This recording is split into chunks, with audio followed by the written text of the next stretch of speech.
আকাশের চেহারা বদলাচ্ছে, কখনো মেঘে ঢেকে যাচ্ছে চারপাশ, আবার হঠাৎ করেই নামছে ঝুম বৃষ্টি।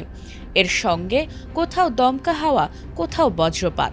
সব মিলিয়ে দেশের আবহাওয়ায় তৈরি হয়েছে অস্থিরতা। দিনের স্বাভাবিক গরমও কিছুটা কমে আসতে পারে, তবে স্বস্তির এই বৃষ্টির সঙ্গে আছে ঝড়ো হাওয়া ও ভারী বর্ষণের শঙ্কাও। উত্তর বঙ্গোপসাগরের পরিস্থিতি আরও সক্রিয় হয়ে উঠেছে। উপকূলের কাছে থাকা লঘুচাপটি ঘনীভূত হয়ে মৌসুমী নিম্নচাপে পরিণত হয়েছে। আবহাওয়া অধিদপ্তর বলছে, নিম্নচাপটি আরও উত্তর পশ্চিম দিকে এগিয়ে যেতে পারে। এর প্রভাবে দেশের বিভিন্ন এলাকায় বৃষ্টি ও বজ্রবৃষ্টি বাড়তে পারে।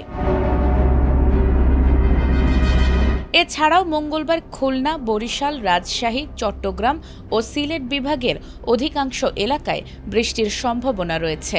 রংপুর, ঢাকা ও ময়মনসিংহ বিভাগের অনেক জায়গাতেও হতে পারে হালকা থেকে মাঝারি বৃষ্টি কিংবা বজ্রবৃষ্টি। শুধু বৃষ্টি নয়, কোথাও কোথাও মাঝারি ধরনের ভারী থেকে অতি ভারী বর্ষণও হতে পারে। বৃষ্টির কারণে সারা দেশের দিনের তাপমাত্রা 1 থেকে 2 ডিগ্রি সেলসিয়াস কমে আসতে পারে, তবে রাতের তাপমাত্রায় বড় কোনো পরিবর্তনের সম্ভাবনা নেই। এদিকে ঝড়ো হাওয়ার আশঙ্কাও উড়িয়ে দেয়া যাচ্ছে না। ঢাকা সহ দেশের 13টি অঞ্চলের ওপর দিয়ে ঘণ্টায় সর্বোচ্চ 60 কিলোমিটার বেগে অস্থায়ীভাবে দমকা বা ঝড়ো হাওয়া বয়ে যেতে পারে। অঞ্চলগুলো হলো রাজশাহী, পাবনা, ঢাকা, ফরিদপুর, যশোর, কুষ্টিয়া, খুলনা, বরিশাল, পটুয়াখালী, নোয়াখালী, কুমিল্লা, চট্টগ্রাম ও কক্সবাজার। এসব এলাকায় ঝড়ো হাওয়ার পাশাপাশি বৃষ্টি বা বজ্রবৃষ্টিও হতে পারে, তাই সংশ্লিষ্ট নদীবন্দরগুলোকে 1 নম্বর সতর্ক সংকেত দেখাতে বলা হয়েছে।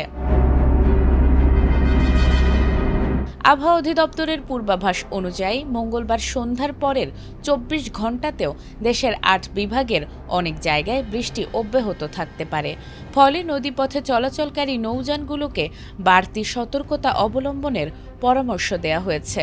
সব মিলিয়ে বর্ষার এই সময় একদিকে যেমন বৃষ্টিতে কমতে পারে গরমের অস্বস্তি, অন্যদিকে ঝড়ো হাওয়া ও ভারী বর্ষণের কারণে তৈরি হতে পারে সাময়িক দুর্ভোগ। নাজমুন নাহার জান্নাত, এটিএন বাংলা।